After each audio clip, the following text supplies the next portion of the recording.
उन्मत्तता पहला लक्षण। भक्त स्तब्ध हो जाता है, अवाक, ठिठक जाता है। अब तक जो गति थी सब रुक जाती है, अब तक जो जाना था सब व्यर्थ हो जाता है, अब तक जिसको जीवन पहचाना था तो अचानक मृत्यु जैसा हो जाता है, अब तक जो था सब गिर जाता है, बिखर जाता है, जैसे ताश के पत्तों का घर बनाया था, या जैसे कागज की नाव में सागर के पार जाने की आकांक्षा संजोई थी। सब ठिठक जाता है, सब गिर जाता है, अवाक, श्वास भी जैसे रुक जाए।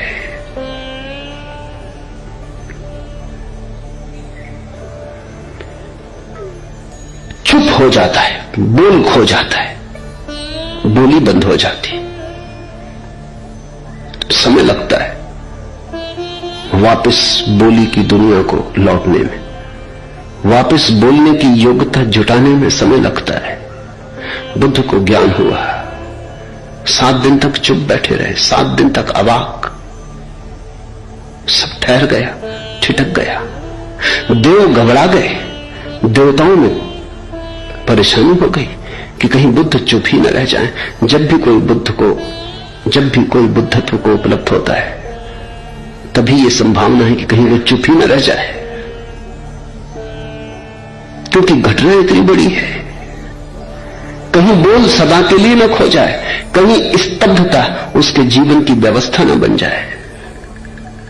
तो कहते हैं ब्रह्मा और देवता बुद्ध के चरणों में आए, प्रार्थना की कि आप बोले, आप कुछ भी बोले, और रुकना खतरनाक है। सदियों तक हम प्रतीक्षा करते हैं कि कोई बुद्धत्व को उपलब्ध हो तो खबर लाए उस लोक की। देवता भी तरसते हैं, आदमी ही नहीं।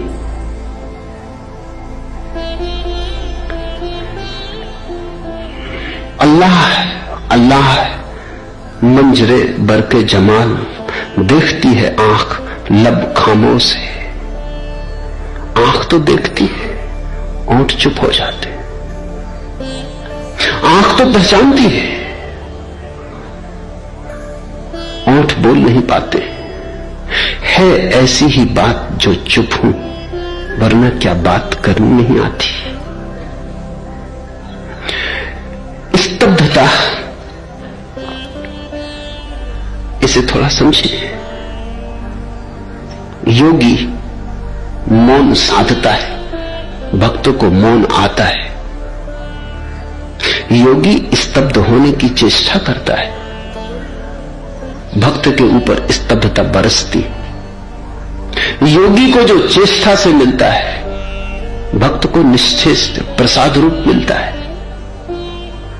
योगी जो उपाय कर करके पाता है, भक्त सिर्फ प्रेम में अपने को खो के पा लेता है।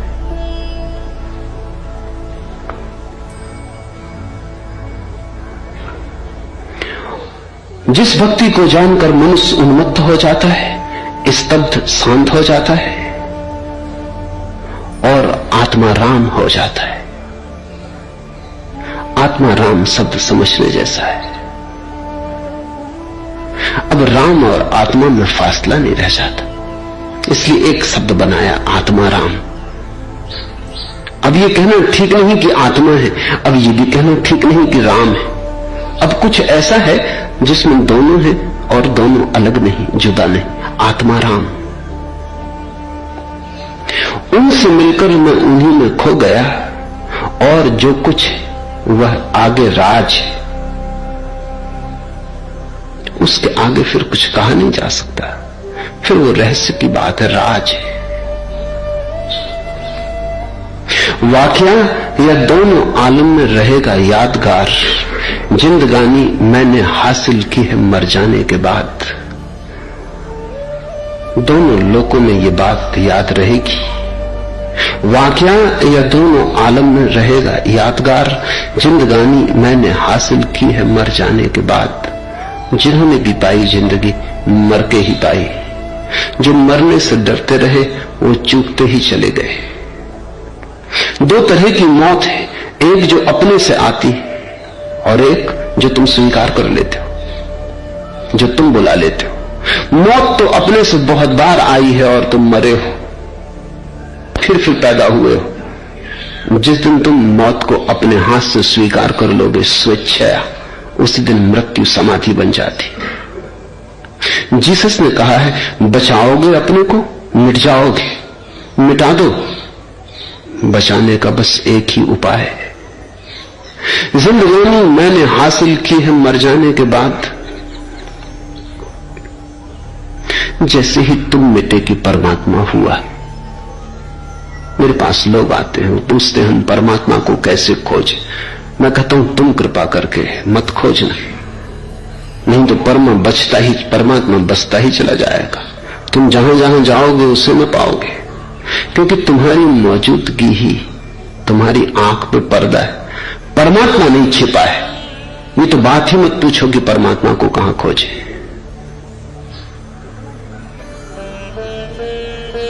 इतना ही पूछो कि मेरी आंख पे पर्दा क्या है कि जो है और दिखाई नहीं पड़ता है।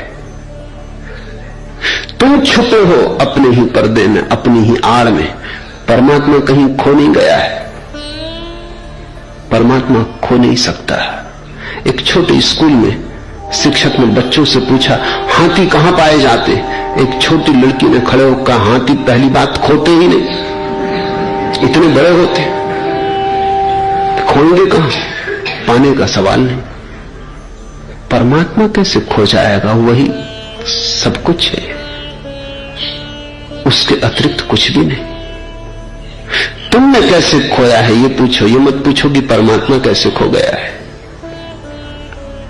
तजाहुल से मेरे नामो निशा के पूछने वाले, वहीं रहता हूं मैं अब तक जहां ढूंढा नहीं तूने। अपने भीतर भरम नहीं ढूंढते, क्योंकि अपने भीतर ढूंढने का एक ही उपाय है, अहंकार मरे तो तुम अपने भीतर जाओ। अहंकार द्वार पे खड़ा है, अटकाता है, वो तुम्हें भीतर नहीं जाने देता। अहंकार की परत पिघले तो तुम अपने भीतर जाओ। मैं मिटे तो तुम जानो कि तुम कौन हो। वहीं रहता हूं मैं अब तक जहां ढूंढा नहीं तूने। जैसे ही तुम छोड़ते हो मैं, छोड़ते हो तू, मैं तू का जाल और मैं तू का भेद मिटता है। एक अभेद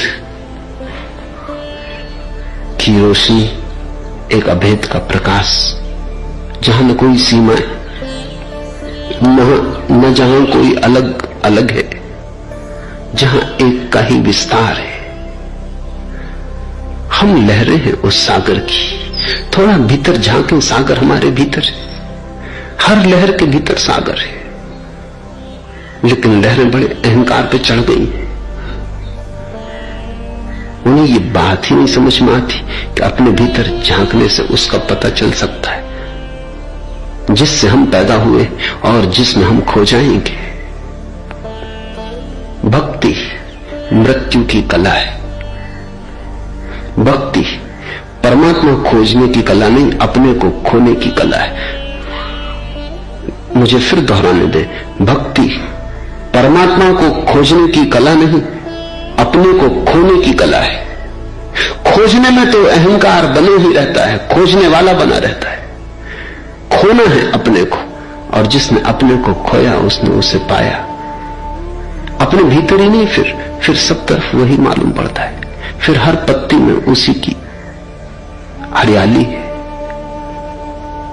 हर हवा के झोंके में उसी की ताजगी है। चांतारों में वही तुम्हारी तरफ झांकता है, और तुम्हारे भीतर भी वही चांतारों की तरफ झांकता है। एक बार पर्दा हटे, सुबह फूटी तो आसमां पे तेरे रंगे रुखसार की फुहार गिरी।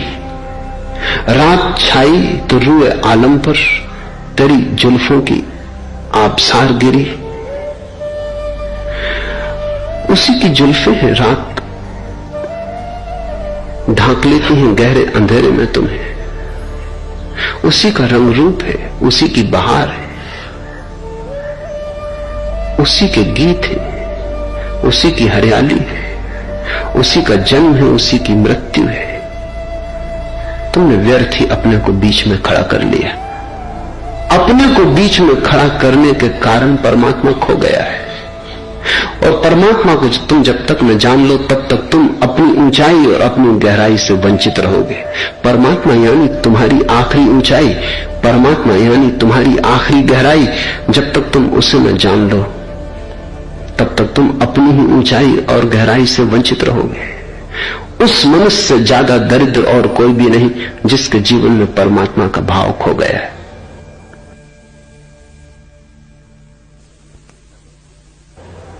जिसके जीवन में परमात्मा की तरफ उठने की आकांक्षा खो गई, जो आदमी होने से तृप्त हो गया, उस आदमी से दरिद्र और कोई भी नहीं। नीत्शे ने कहा है, अभागे होंगे वे दिन जब आदमी की प्रत्यंचा पर परमात्मा की तरफ जाने का तीर न चढ़ेगा। पर बहुत से ऐसे लोग हैं जिनकी प्रत्यंचा पर परमात्मा की तरफ जाने वाला तीर कभी भी नहीं चढ़ता। तब वे छिछले रह जाते, तब वे उथले रह जाते, तब उन्हें पता नहीं चल पाता कि जो गहराई बिल्कुल उनके ही पैरों के नीचे छिपी थी और सदा उपलब्ध थी, बस जरा डूबने की बात थी। और जो ऊंचाई सदा उनके ही सिर पर थी, आसमां की तरह फैली थी, जरा आंखें ऊपर उठाने की बात थी, वो भूल ही जाते। आदमी ही हो जाने से तृप्त मत हो जाना, उससे बड़ा कोई दुर्भाग्य नहीं है। ख्याल जिसमें है परतब जमाल का तेरे, उस एक ख्याल की रफत किसी को क्या मालूम।